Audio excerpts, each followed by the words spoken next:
De acordo com o IBGE, em 2010, cerca de 2% da população brasileira se declarou espírita. Isso representou um crescimento, veja só, de 65% em relação ao censo anterior. Então, estatisticamente, é a religião que mais cresceu no Brasil, embora que certamente muito menor do que os evangélicos e católicos. O problema é que a estatística do IBGE não leva em consideração que muitos que praticam alguma forma de espiritismo não se declaram espíritas, mas católicos. Por isso, o Brasil é reconhecido como o maior país espírita do mundo. Quando 2% da população diz que é espírita, geralmente é o pessoal do kardecismo, não é? O pessoal que conhece mais a doutrina espírita e tudo mais. Mas o espiritismo tem outras formas que são utilizadas em grande parte por católicos não praticantes, desconhecedores da doutrina católica. A Igreja Católica em si ela condena o espiritismo, mas o catolicismo popular é permeado pelas ideias espíritas, como é do conhecimento de todos. O que nós vamos abordar aqui nesse estudo é esse chamado espiritismo kardecista, ou de mesa branca, ou ainda também chamado de espiritismo dentro do Evangelho, porque as suas, embora eles sejam em número pequeno, mas as ideias, elas de fato permeiam a cultura brasileira, a religiosidade brasileira. É importante aqui fazer uma observação que o espiritismo kardecista ele se declara distinto da Umbanda, apesar de da Umbanda acreditar nos mesmos princípios. Eles dizem que a diferença é a origem africana da Umbanda e que a Umbanda tem rituais, despachos, tem cultos, tem oferendas, tem sacerdotes, enquanto que o espiritismo kardecista não tem. Não tem culto, não tem orações, não tem nada, não tem rituais. Então, por isso, eles dizem que existe uma diferença. Bom, então, como é que o kardecismo, como movimento e como religião, ela começou? Se atribui, geralmente, a origem do kardecismo a uma família chamada Fox, era o sobrenome, que, em 1847, de algum lugar dos Estados Unidos, veio morar em Nova York. E nessa família havia muitas crianças, como naquela época era comum. E, de repente, essas crianças começaram a brincar com alguns fenômenos do tipo assim, algumas mesas na casa que giravam, copos que andavam sozinhos em cima da mesa. E aí isso atraiu a atenção dos pais e dos vizinhos e de outras pessoas que as crianças estavam mexendo com esse tipo de coisa. E aí o movimento começou a crescer, atraiu a atenção de muitos curiosos e começaram a interpretar aqueles movimentos das mesas e dos copos como sendo tentativas de espíritos de pessoas que já haviam morrido de se comunicar com os vivos. E a coisa cresceu. Teve grande divulgação nos Estados Unidos e de lá passou para a Inglaterra e depois para a França. Então, para vocês terem uma ideia, isso foi em 1847, cerca de 13 anos, 15 anos depois, já havia nos Estados Unidos 180 mil pessoas que se declaravam crentes nesse fenômeno, ou seja, de que os espíritos dos que morreram, eles permaneciam ao redor dos seus entes queridos e tentavam se comunicar com eles através desses fenômenos. Na mesma época, só na Inglaterra e na França, esse número era de 250 mil pessoas. E foi nessa ocasião, por volta dessa época aí, 1860, que um francês chamado Léon Hippolyte de Riveil, ele se converteu a essas ideias. Ele achou que aquilo, de fato, era verdadeiro. Ele ficou convencido especialmente pelo fenômeno das mesas giratórias. E ele começou a fazer o que ele chamou de estudos sérios sobre aqueles fenômenos. E em 1856, aí, exatamente nessa data, né, meados de 1860, ele então recebeu dos espíritos uma revelação de qual era a sua missão. Então ele muda o seu nome para Allan Kardec. Kardec era um poeta celta, já falecido há muito tempo atrás, mas o Léon Hippolyte adota o nome dele como sendo o seu nome, e 2 anos depois ele funda a Sociedade Parisiense de Estudos Espíritas. Então, é aqui a origem do espiritismo kardecista, né? Lá na França, através dos estudos de Léon Hippolyte, que veio a se chamar de Allan Kardec, e esse é o nome pelo qual ele é conhecido no Brasil. Em 1857, que foi o ano em que ele recebeu essa revelação dos espíritos, ele publicou essa revelação no livro chamado Livro dos Espíritos. E mais adiante, cerca de 10 anos depois, menos 7 anos depois, ele publicou um livro, o outro livro, O Evangelho segundo o Espiritismo. Então, esses 2 livros, o Livro dos Espíritos e o Evangelho segundo o Espiritismo, são os livros fundamentais para o espiritismo kardecista no Brasil e no mundo, porque eles contêm aquilo que Allan Kardec disse que recebeu como revelação desses espíritos que vinham falar com ele e lhes mostrar coisas do além. Ele publicou também revistas e jornais de natureza espírita, e ele viu o movimento que ele fundou crescer bastante, e ele morreu em 1869, 5 anos depois de ter publicado o livro O Evangelho segundo o Espiritismo. O resumo que eu vou trazer em seguida dos pensamentos das doutrinas do kardecismo é baseado exatamente no livro O que é o Espiritismo, é baseado no livro, um outro livro dele, né? O que é Espiritismo, que você encontra no site da Associação Espírita Brasileira. Se você quiser ler o livro para saber o que é que eles pensam, você entra no site, Associação Espírita Brasileira, e você pode fazer o download do livro O que é o Espiritismo, de Allan Kardec. É claro que eu estou recomendando isso para que você leia para combater, não para se converter ao Espiritismo. Então, as citações que eu farei aqui desse livro, que é um resumo dos livros anteriores, de tudo aquilo que Allan Kardec ensinou. Bom, primeiro, como o espiritismo kardecista se define? Então, nesse livro aí, na página 35 e seguinte, o Allan Kardec dá a seguinte explicação. Ele diz que que Moisés deu a lei ao mundo, e que essa lei foi resumida nos 10 mandamentos, que nós conhecemos muito bem. Depois de Moisés, veio Jesus, que reformulou completamente essa lei e a resumiu em 2 mandamentos, no amor a Deus e no amor ao próximo. Enquanto que Moisés fala da lei, Jesus veio depois, aperfeiçoou e disse que o mais importante, de fato, é o amor. Mas Jesus também não disse tudo o que era para dizer, porque a humanidade estava ainda num estado de atraso, num estado meio que primitivo, e a humanidade precisava progredir, e a ciência precisava avançar para que a verdade fosse dita. E é então que Deus levanta Allan Kardec, trazendo a terceira revelação de Deus. Não sei se vocês perceberam a semelhança com o que nós estudamos ontem, o surgimento do islamismo, que é o mesmo raciocínio. Deus se revelou a Moisés, o judaísmo, depois se revelou em Cristo, que é o cristianismo, e depois vem Deus se revelando a Maomé, que é o islamismo, a última e final revelação de Deus. É o mesmo raciocínio de Allan Kardec. Jesus não disse tudo, o cristianismo é incompleto, mas agora o mundo está maduro, o mundo está pronto para receber a última revelação de Deus. O Espiritismo, então, é essa última revelação que mostra a realidade do mundo espiritual e explica os fenômenos que antes pareciam especulações e coisas sobrenaturais.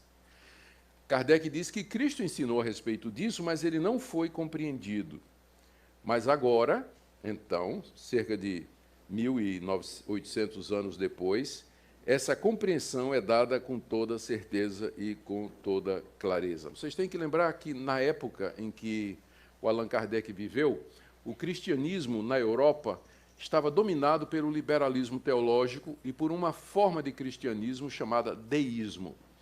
O deísmo acreditava que havia um Deus que criou o mundo como se fosse um mecanismo, um relógio, por exemplo. Deu corda, deixou funcionando e se afastou.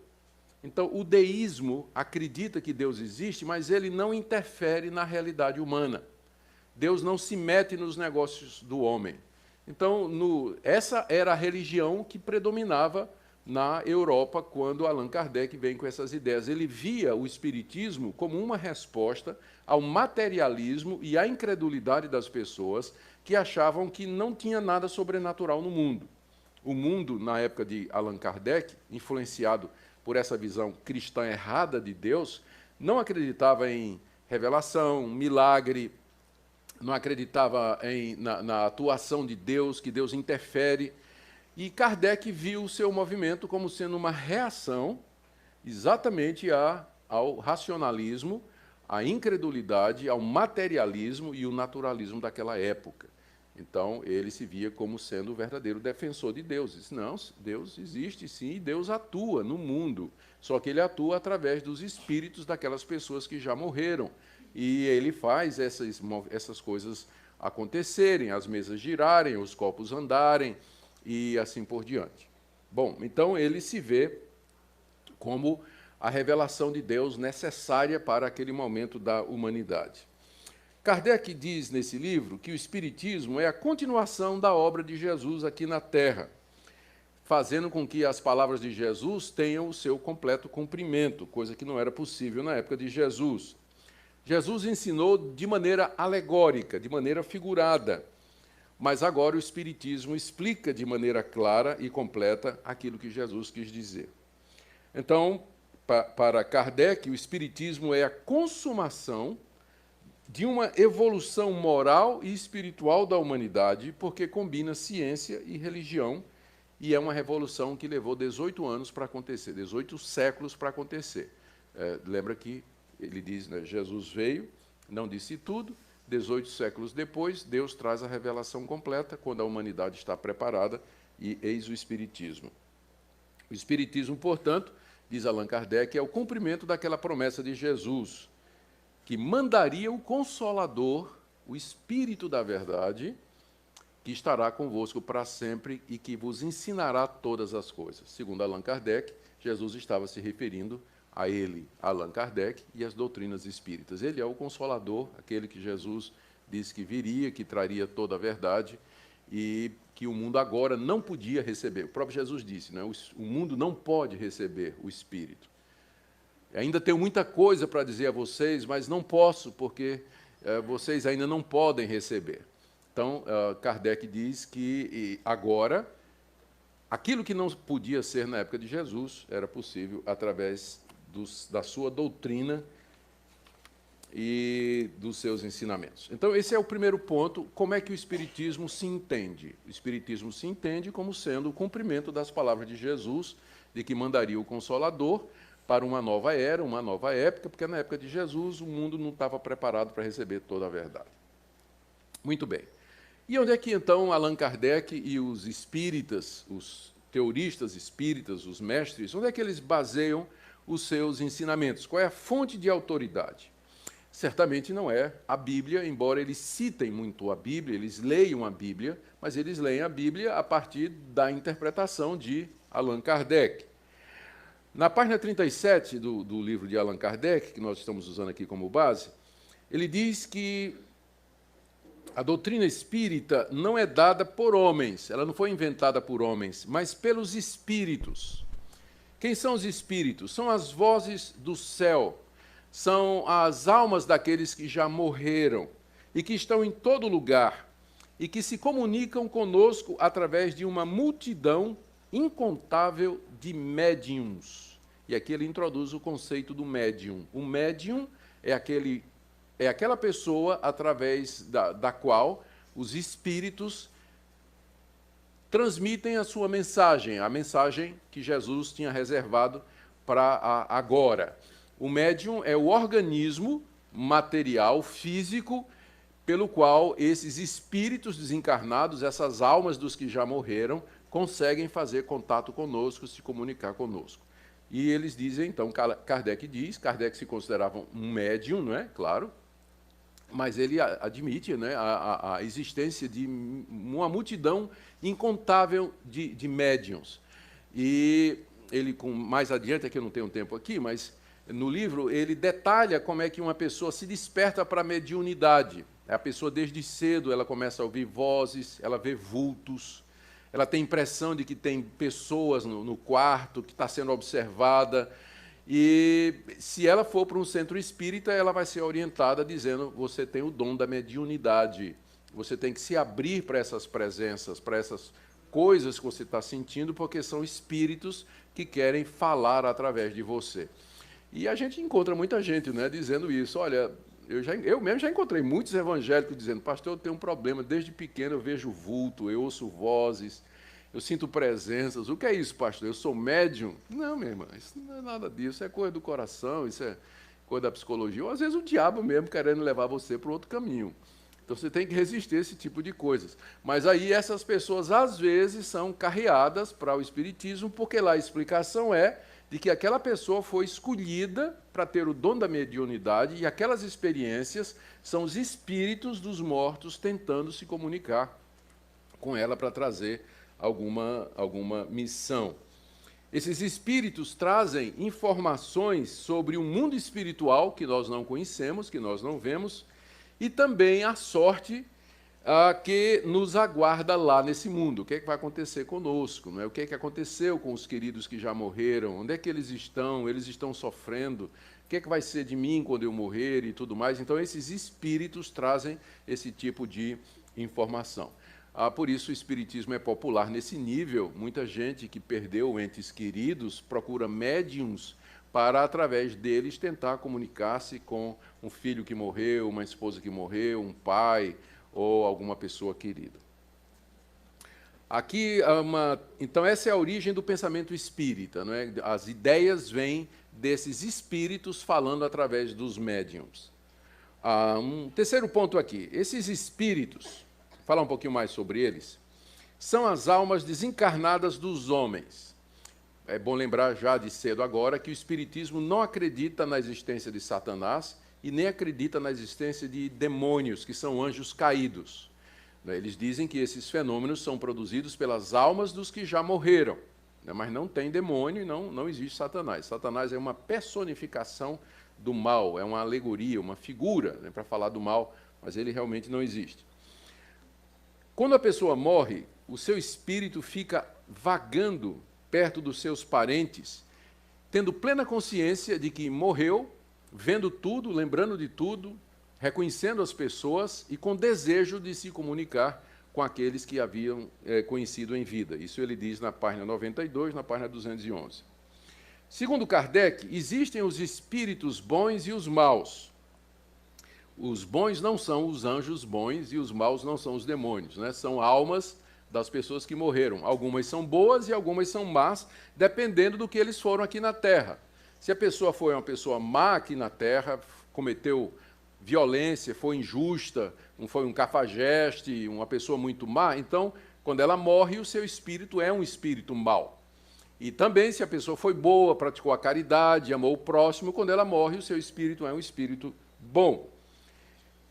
E eles estão presos, e eles estão em diferentes estados de culpa, em diferentes estados. As pessoas que morrem, os seus espíritos estão em diferentes estados.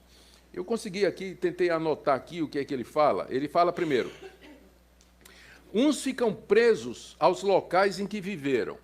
Alguns desses espíritos, né, quando a pessoa morre, o espírito fica preso ali na casa em que ele morou, no condomínio, naquela região, fica por ali. Outros podem transcender e vagar pelo universo e nos mundos outros que existem. Os espíritas acreditam na existência de outros mundos povoados por seres humanos como nós. Então, às vezes, a alma da pessoa, quando morre, ela não fica presa aqui nesse mundo, mas ela viaja e vai visitar esses outros mundos, onde ela pode até reencarnar em um outro mundo paralelo desse aí. Outros são os espíritos culpados, eles ficam perambulando pelas trevas, sem destino. Os espíritos maus são atormentados com remorso e separação dos entes queridos. Os espíritos maus e rancorosos podem perseguir aqueles que lhes fizeram mal, em busca de vingança. e podem oprimir essas pessoas, subjugá-las e até possuí-las. Os demônios não existem, na verdade, eles são espíritos maus, almas de homens perversos que ainda não se livraram dos instintos materiais. Então, de acordo com o Espiritismo, nós estamos cercados das almas dos que morreram. Algumas não estão mais aqui, foram para outros planetas, ou então estão em outro lugar, nesse mundo aqui, mas a maioria fica presa na região, nos locais que ele conheceu enquanto estava em vida, tentando se comunicar com as pessoas. Se forem espíritos bons, vão tentar trazer boas mensagens, proteger e abençoar as pessoas aqui. Se forem espíritos maus, eles são rancorosos, vão querer se vingar dos que o fizeram mal, e eles vão tentar iludir essas pessoas de toda sorte. Não é?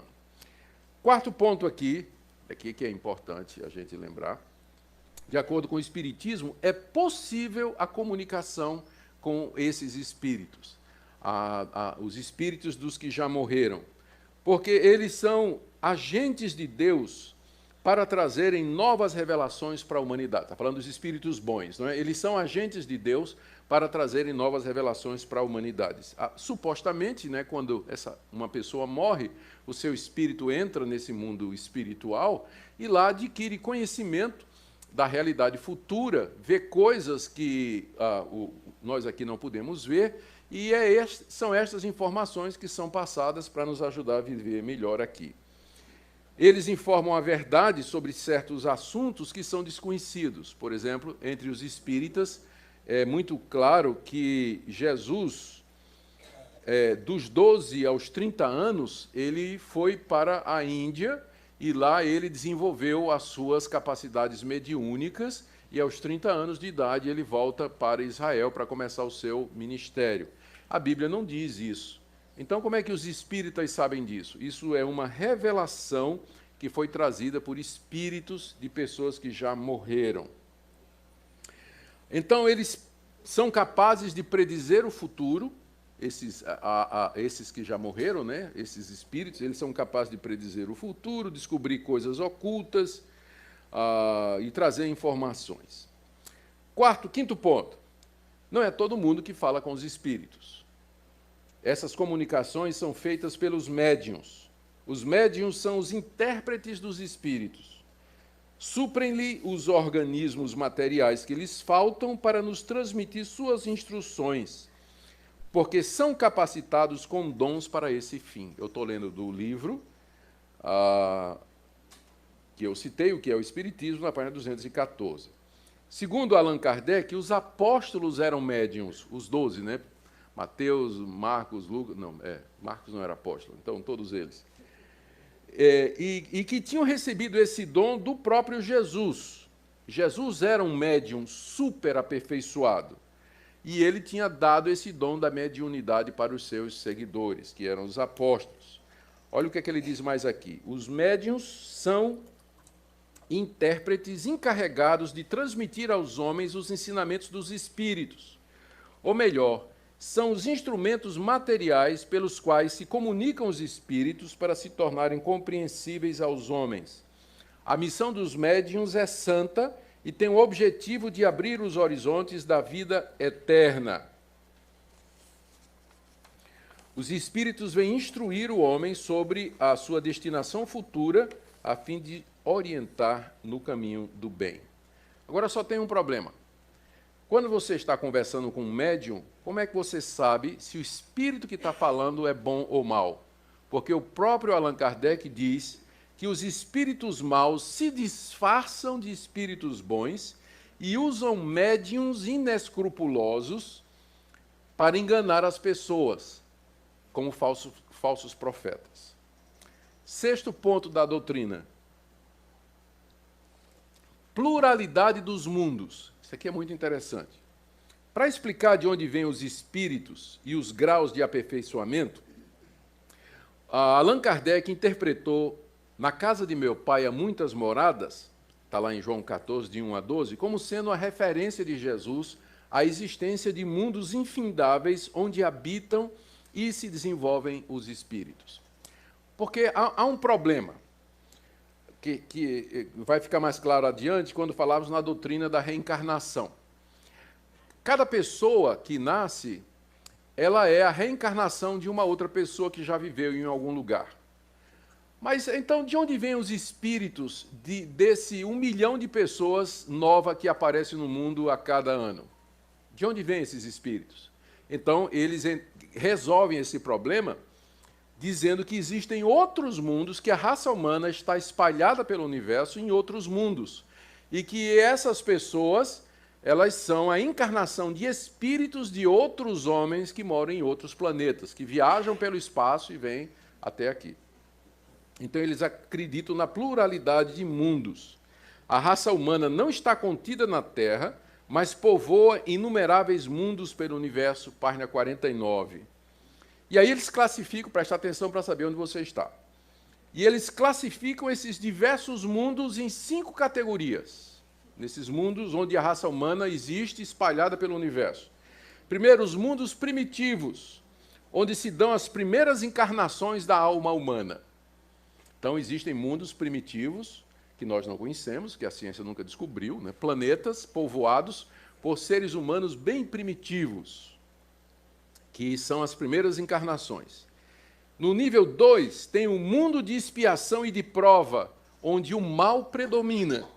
São mundos um pouco mais evoluídos, mas são chamados de mundo de expiação e de prova, porque lá as pessoas que encarnam, elas sofrem, elas enfrentam o mal, a dor e a agonia como uma maneira de purificação. Terceiro nível, mundos regeneradores, onde as almas que ainda vão sofrer pelos seus pecados buscam novas forças, repousando das fadigas da luta. Quarto nível, mundos felizes, onde o bem supera o mal. E, por fim, nível 5, que é o top, né? Level top, mundos celestes ou divinos, que é a morada dos espíritos puros, onde exclusivamente só reina o bem. É onde Jesus mora, né? É no mundo celeste ou divino. Onde vocês acham que ele classifica a Terra? A Terra pertence à categoria do mundo de expiação e de provas, nível 2. Então, nós somos nível 2 nos mundos que existem. Existe um nível inferior, que é chamado mundo primitivo. Nós somos o nível 2, e acima de nós tem o nível 3, 4 e 5, que é o nosso alvo. O alvo dos espíritos e o alvo da raça humana é evoluir a cada encarnação e subir de nível nesses mundos, até que encontre ou que vá morar finalmente no mundo celestial, onde só reina o bem, que é o paraíso dos espíritas, né? Cristo é, para eles, por exemplo, um espírito aperfeiçoado da quinta esfera. Cristo é um desses que está lá no nível máximo, e nós moramos num planetinha nível 2, não é? Então, por isso, toda morte, todo sofrimento, porque esse é um mundo de prova. E é por isso que o Espiritismo ele parece atraente para tanta gente, porque ele fornece uma explicação para a existência do mal aqui no mundo. Que o sofrimento que existe aqui, que esse mundo aqui ele é mau, e o sofrimento predomina, porque é aqui que os espíritos vão sofrer para pagar os seus erros, pagar os seus pecados, para daqui evoluir para um mundo melhor, onde eles não passarão mais por tanto sofrimento. A reencarnação, 7º item. Ele trata disso a partir da página 56 do seu livro. Ele diz que é ensinado na Bíblia, só que com o nome de ressurreição. E que na época não foi compreendido. O pessoal pensou que Jesus estava se referindo à ressurreição do mesmo corpo. A ressurreição seria a volta à vida daquele mesmo corpo com o qual a pessoa morreu. E ele diz que não era isso que Jesus queria ensinar, não é? A reencarnação é o retorno da alma ou do espírito à vida corpórea, mas em um outro corpo, não o mesmo em que morreu. Em um outro corpo, formado novamente para ele e que não tem nada em comum com aquele corpo que desintegrou. Então, por exemplo, você que está aqui, hoje, vamos pegar aqui um exemplo aqui, vou pegar a minha filha Ana, que está aqui, ela, na outra encarnação, ela pode ter sido um lutador de boxe, né? Ou um professor de, sei lá, de que, Ana? Física. Ou qualquer outra coisa. Você pode ter sido, na outra encarnação, poderia ter um corpo completamente diferente do seu, você não tem memória disso, né? Isso é importante. Quando você reencarna, você não tem memória das vidas anteriores. Quem vai dizer a você quem você era nas vidas anteriores era exatamente os espíritos. Você não tem ideia. E essa é uma das críticas que a gente faz, inclusive, ao espiritismo, né? Se a gente reencarna para sofrer e pagar pelos nossos pecados, é injusto porque eu não sei pelo que eu estou pagando. Porque eu não tenho consciência da minha vida anterior. Eu estou aqui sofrendo, pagando pelo quê? O que é que eu fiz na vida anterior que eu mereço tanto sofrimento aqui? Eles não têm essa resposta. Então, é uma doutrina injusta, não é? De você estar sofrendo para pagar pecados que você cometeu numa vida anterior, pregressa, da qual você não tem a menor consciência ou a menor lembrança.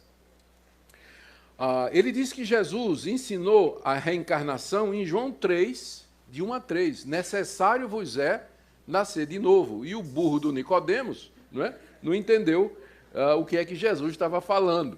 Mas, nem todo Nicodemos é assim. Mas o Nicodemos não entendeu o que Jesus teria dito, né? Perguntou como é que vai fazer, né? Vai voltar para o ventre da mãe e nascer de novo?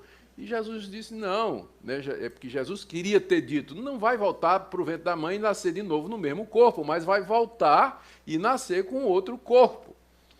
Mas o novo nascimento é a reencarnação. E aí eles citam Mateus 17, 11 a 13, quando Jesus diz que João Batista é Elias, para dizer, olha aqui, João Batista é a reencarnação de Elias.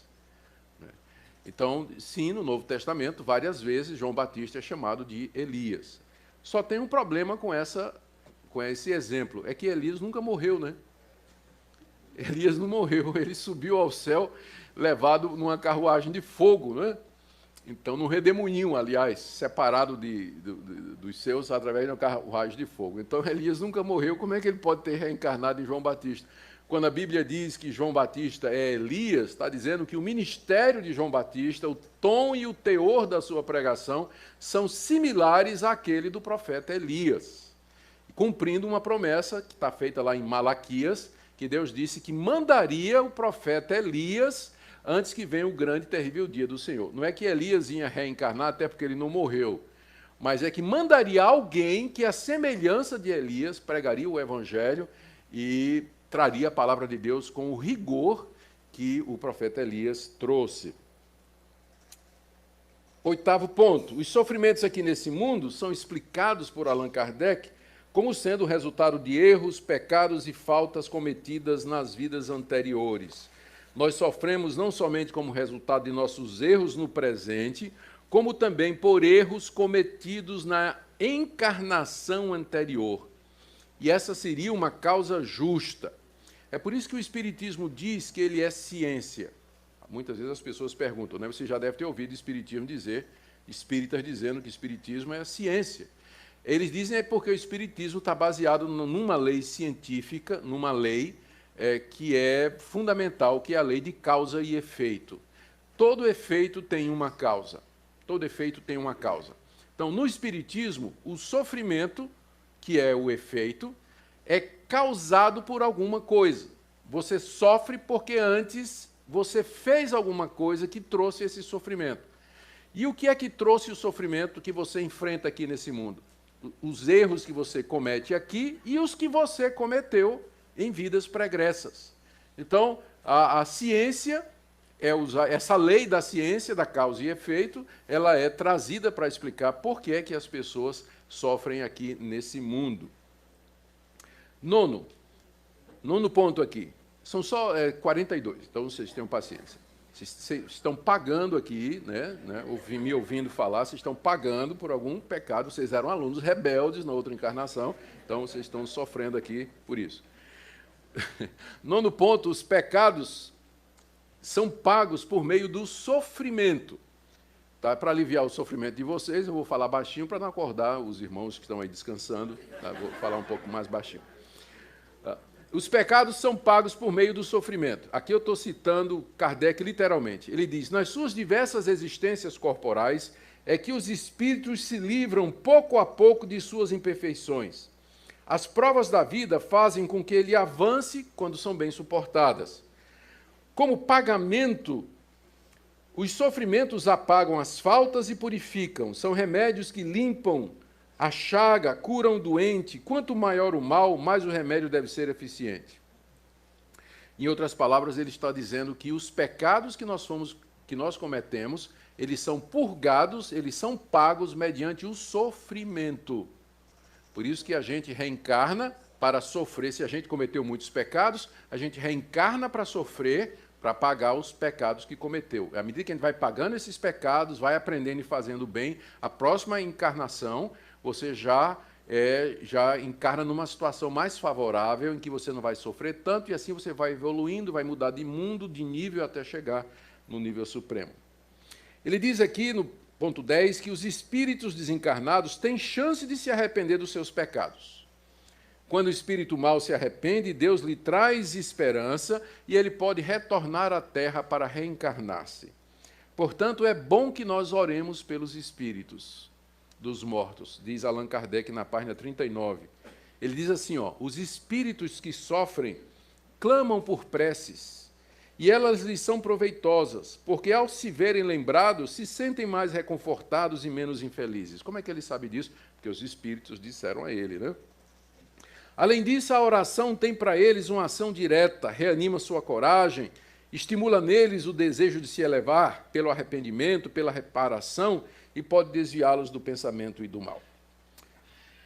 Mais um ponto, e esse é bem conhecido, a frase do Espiritismo: fora da caridade não há salvação.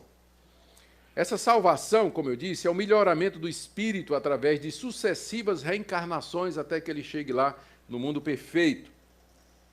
Nessas sucessivas reencarnações, ele sofre como pagamento pelos pecados e faz o bem para se elevar cada vez mais.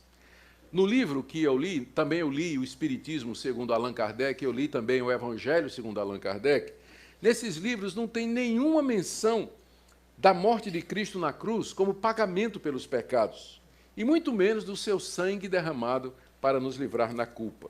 Segundo Kardec, o inferno não é eterno e nem literal. Na verdade, não existe inferno. O inferno é o sofrimento que um espírito experimenta depois de morto e que dura somente o tempo em que ele leva para se arrepender e se reencarnar. Cristo, como já foi dito aqui, é um médium reformador na Judéia, um espírito avançado da quinta esfera, e ele foi o ser mais evoluído e avançado, e todos aqueles que passam pelos sofrimentos de Cristo, eles podem chegar à mesma posição. O diabo não existe, é apenas a personificação do mal que há no universo, e os demônios são apenas espíritos desencarnados, maus e perversos. Em resumo, essa é a doutrina espírita. Então, eles se reúnem, não é quando eles se reúnem para discutir essas ideias. A mediunidade é encorajada, ela é vista como sendo o meio pelo qual os espíritos falam conosco. Através dos médiuns, você pode se comunicar com esses espíritos, você pode perguntar sobre seus entes queridos, você pode saber coisas sobre a sua encarnação anterior, você pode saber o que é que lhe aguarda, você pode saber verdades que não estão contidas na Bíblia. Às vezes, essa comunicação é feita pela psicografia, em vez do espírito falar através do médium, ele escreve através da mão do médium, isso também é muito conhecido. Chico Xavier é o mais conhecido, né, psicógrafo dentro do mundo espírita. E eles, então, enfatizam, por isso vocês agora entendem por que o Espiritismo dá tanta ênfase às boas obras, a fazer caridade. Os espíritas são conhecidos por terem muitos abrigos, orfanatos, casas de caridade, muita coisa na área social, mas é exatamente por isso, porque eles acreditam que é dessa forma que, quando eles morrerem, eles vão para um nível mais superior, eles vão reencarnar numa situação melhor de vida, onde eles vão sofrer menos, e assim sucessivamente, até alcançar a plenitude num desses mundos aí, que são chamados de mundos eternos ou celestes, onde só impera a luz e onde Cristo está. Então você pode orar pelos espíritos, pedir a Deus pela alma daqueles seus entes queridos que já morreram, para que eles se arrependam, reencarnem numa situação melhor e progridam e assim por diante. No Espiritismo, então, não há justificação de pecados, não há salvação pela graça, não há ressurreição de mortos, não há novo céu e nova terra, não tem nenhuma dessas grandes doutrinas que são as doutrinas que caracterizam o cristianismo histórico. O que nós diríamos, então, já caminhando para uma análise, né, terminando aqui a nossa exposição, o que nós diríamos diante disso como cristãos? Aqui, não é claro, não é nenhum ataque, né, aos amigos espíritas, talvez esteja alguém nos assistindo. A liberdade religiosa é um dos direitos civis fundamentais, cada um segue a religião que quer. O que não evita que a gente não possa, o que não impede que se façam comparações, que é o que a gente está fazendo aqui. E a primeira que eu quero dizer é a seguinte: a doutrina da reencarnação, na verdade, ela é antiquíssima. É antiquíssima. Bem como o conceito de comunicação com os mortos e a crença de que a pessoa paga aqui nesse mundo pelos erros que ela comete ou erros que cometeu.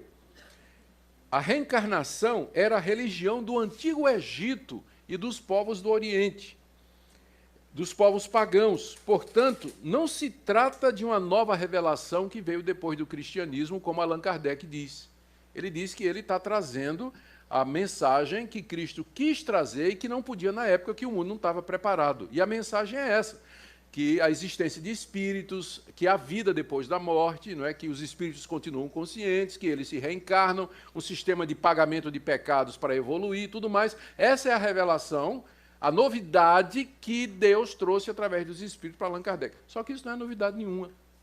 No Egito Antigo, muito antes de Jesus Cristo, já se cria na reencarnação. Tanto é que quando os faraós eles eram enterrados com suprimento, com comida, com armas e com os apetrechos e tudo mais, exatamente porque eles acreditavam que o faraó poderia precisar disso na vida futura, na próxima encarnação para onde ele fosse morar.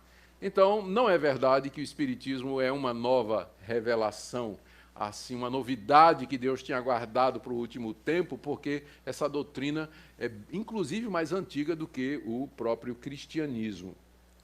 Segunda coisa, o dualismo entre matéria e espírito é muito mais antigo e antecede Allan Kardec. É uma visão de mundo que é baseada nas ideias de Platão, especialmente no conceito do mundo das ideias em contraste com o mundo material. O mundo das ideias seria o mundo dos conceitos, o mundo da perfeição, do qual o mundo material é apenas uma expressão imperfeita e rude.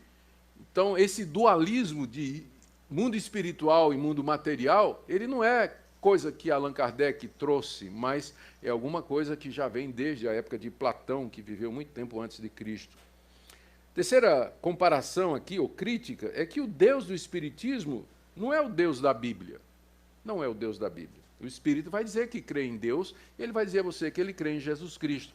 Mas se você perguntar quem é Deus para você e quem é Jesus para você, você vai receber resposta diferente daquela do cristianismo tradicional.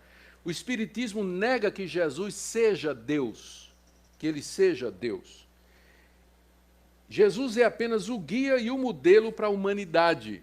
Eles também não creem no Espírito Santo, na existência do Espírito Santo. As referências ao Espírito Santo na Bíblia, como, por exemplo, em João 3, de 1 a 3, quando Jesus diz quem não nascer da água e do Espírito, eles tomam isso como referência aos espíritos humanos desencarnados.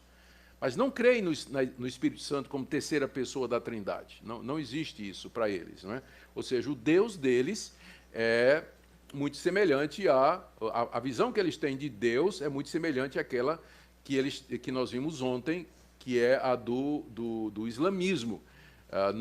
Jesus Cristo é uma pessoa importante, mas não é Deus, e não existe Espírito Santo. Então, eles têm essa perspectiva. Não há outra coisa, não há qualquer informação na Bíblia sobre a existência de outros mundos habitados pela raça humana. E o fato também é desconhecido pela ciência. Até hoje a ciência, eles falam muito em ciência, né, que é uma religião baseada na ciência, mas a própria ciência até hoje desprova a existência de vida além do mundo conhecido, né? Eu sei que o universo é muito grande, mas até onde a gente conhece, e a gente já foi longe no conhecimento do evangelho, do universo, do evangelho também, né, já foi muito longe, não há prova alguma da existência de outros mundos. Quinta crítica, a fonte de autoridade em que eles baseiam toda essa doutrina não é a Bíblia, não é o cristianismo, mas são informações de pessoas que dizem estar em contato com os espíritos dos mortos. Então, a mediunidade é a base da doutrina espírita. É através da mediunidade que chega essas doutrinas e essas revelações. Eu vou ler aqui o que está no site da Federação Espírita Brasileira. Diz assim: Riveio, que é o Allan Kardec, pedagogo francês, fluente em diversos idiomas, autor de livros didáticos e adepto de rigoroso método de investigação científica, não aceitou de imediato o fenômeno das mesas girantes, mas estudou atentamente. Ele observou que uma força inteligente movia estas mesas, e ele investigou a natureza desta força, que se identificou como espíritos dos homens. Pegou aqui? Esse Riveio, ele era um cientista, um pesquisador francês, e ele viu as mesas girando e ele procurou investigar a origem da força que movia essas mesas, mas ele usou alguma pesquisa científica para isso? Não. Ele simplesmente perguntou à força: quem é você? E a resposta: eu sou o espírito desencarnado. Eu sou o espírito de alguém que morreu. Nós somos os espíritos dos homens. Não é? Somos espíritos dos homens. Essa força se identifica dessa maneira. E aí, ele continua. Isso está no site da Associação Brasileira Espírita. Riveio, que é o Kardec, fez centenas de perguntas aos espíritos, analisou as respostas, comparou-as, codificou-as, tudo submetendo ao crivo da razão, não aceitando e não divulgando nada que não passasse por esse crivo. Assim nasceu o Livro dos Espíritos. E o professor Riveio imortalizou-se usando o pseudônimo de Allan Kardec. Então, os próprios espíritas admitem que a origem da doutrina deles é a revelação que esse professor Riveio, Kardec, recebeu quando ele estava pesquisando o fenômeno das mesas girantes. Da perspectiva cristã, isso pode ter uma outra explicação. O diabo é o pai da mentira.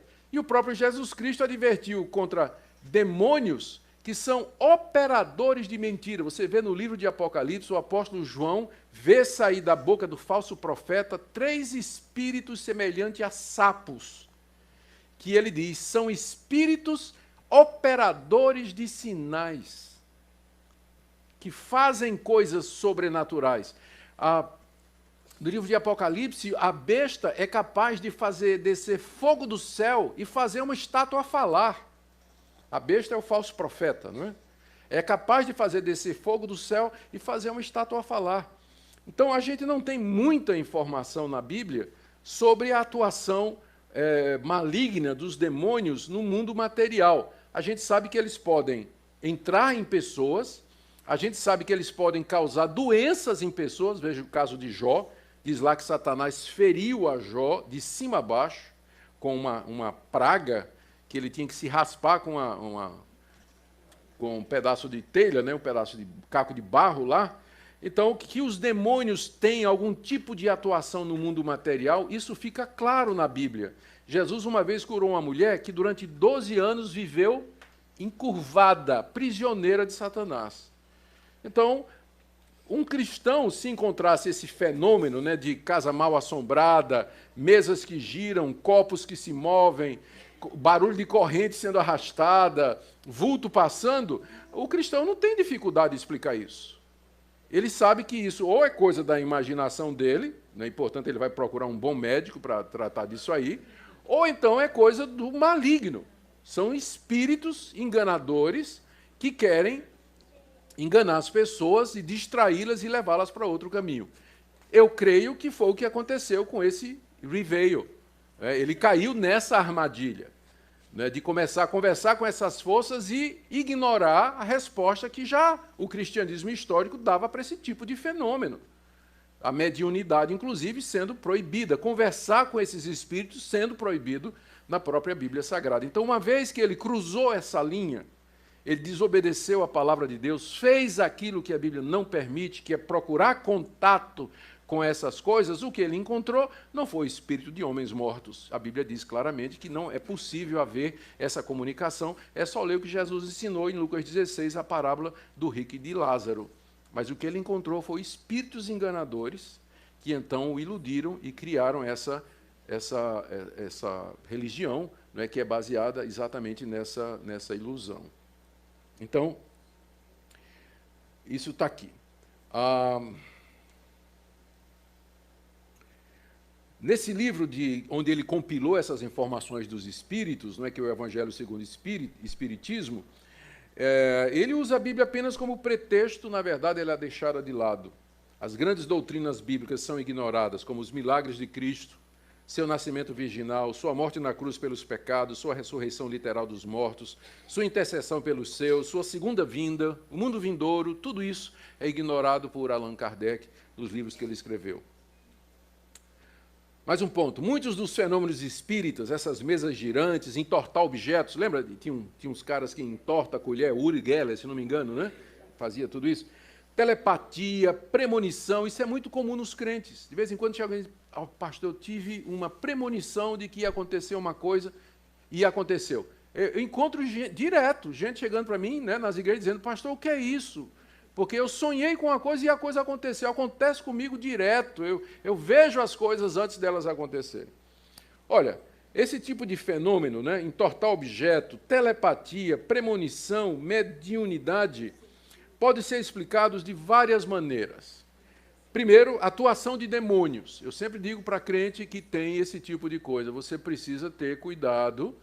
Não é? Satanás, ele iludiu Pedro uma vez, a ponto de Pedro querer desviar Jesus da cruz, e Jesus teve que dizer, arreda Satanás. Então, um crente ele pode ser oprimido, ele pode ser iludido por um demônio. Então, você precisa ter cuidado com esse tipo de coisa e não dar atenção a isso. Primeira explicação. Então, são demônios. Segundo, charlatanice. Pessoas que dizem isso, às vezes estão querendo ganhar atenção. Ouviram outras pessoas dizer e vêm inventando esse tipo de coisa. Como o pastor macaco velho nesse assunto, quando alguém chega para dizer esse tipo de coisa, eu já tenho uma orelha em pé. Né? Eu já fico assim, querendo saber se a pessoa de fato tem isso ou se ela tem algum outro interesse por detrás quando ela narra esse tipo de coisa. E uma terceira possibilidade é psicológico mesmo.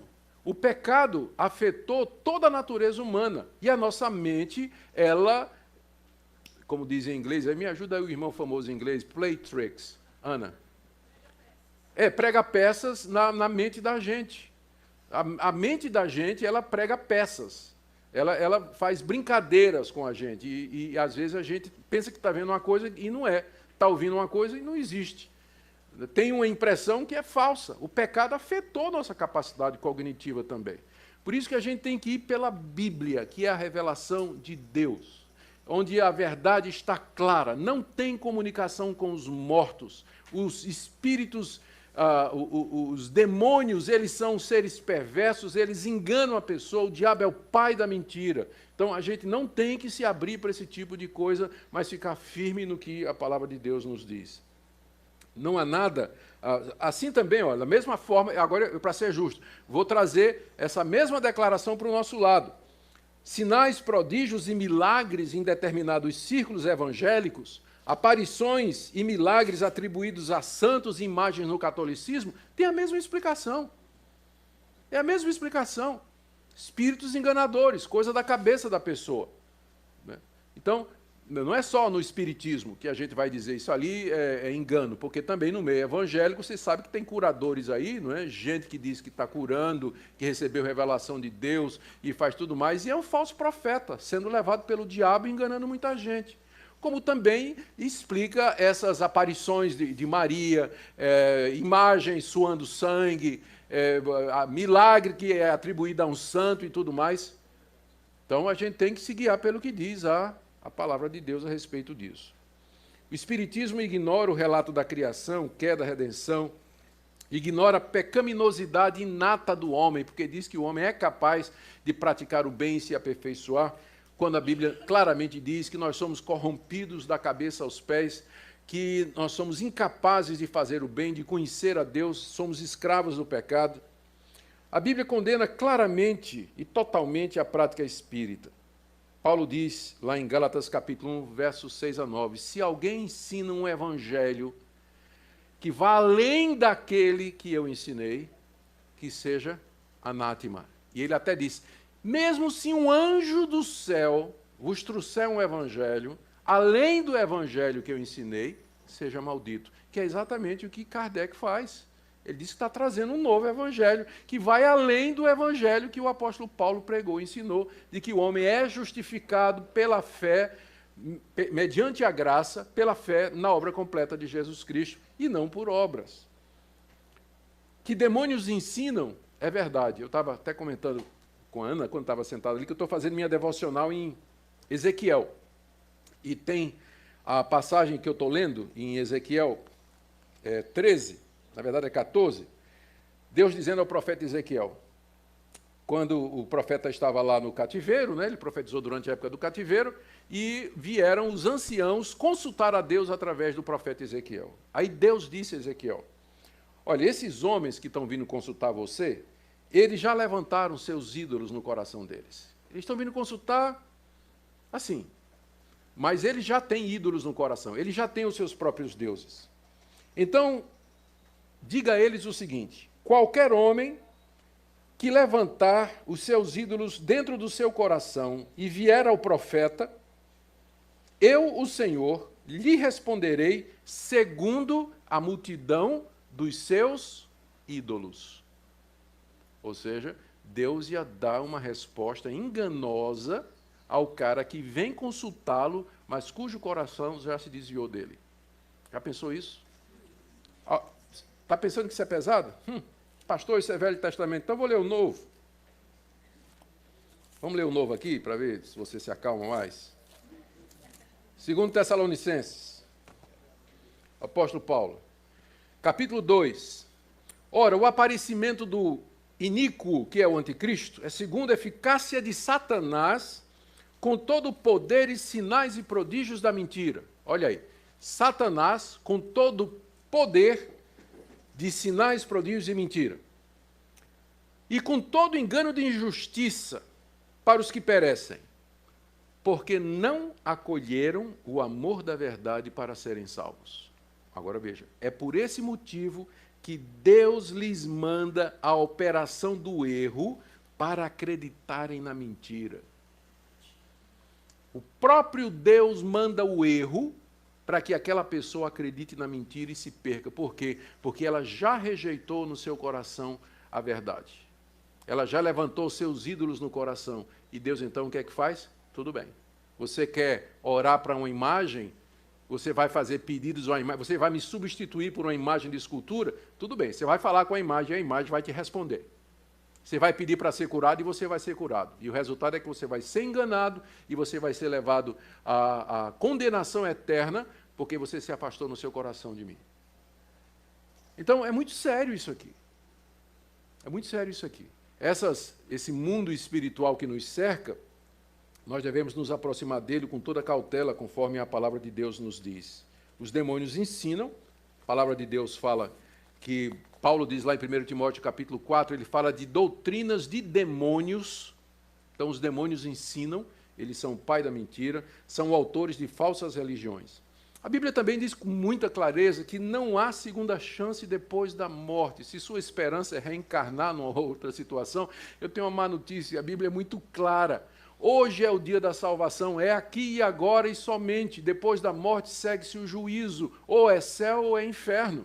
Não tem outra possibilidade ou qualquer segunda chance. Isso fica claro na história do rico e Lázaro, que Jesus contou em Lucas 16, e que é conhecido de todos. O rico no inferno, se lembrando dos seus irmãos e querendo alívio, falando com Deus, representado na figura de Abraão, e sempre recebeu negativa. Queria voltar, não podia. Queria ser aliviado, não podia, porque já tinha tido alívio aqui nesse mundo. Queria que fosse pregar para os irmãos, a resposta foi: eles têm a Bíblia, é suficiente, não precisa que alguém ressuscite dos mortos. Então, é muito claro. Se você disser, mas aquilo é uma parábola, sim, mas uma parábola geralmente representa alguma coisa. O que é que aquela parábola está representando? A Bíblia é clara quando diz que a salvação é recebida aqui de uma vez por todas. Por exemplo, 1 de João, capítulo 5, verso 11.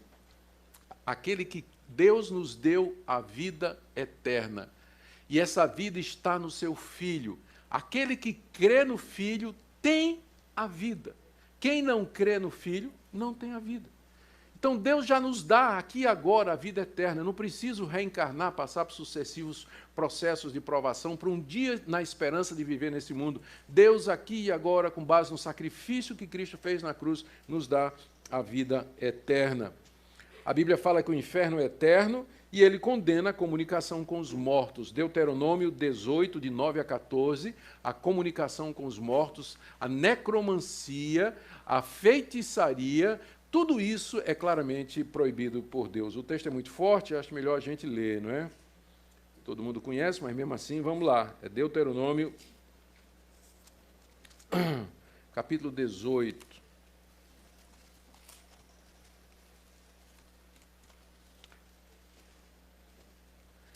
A partir do verso 9. Quando entrares na terra que o Senhor teu Deus te der, não aprenderás a fazer conforme as abominações daqueles povos.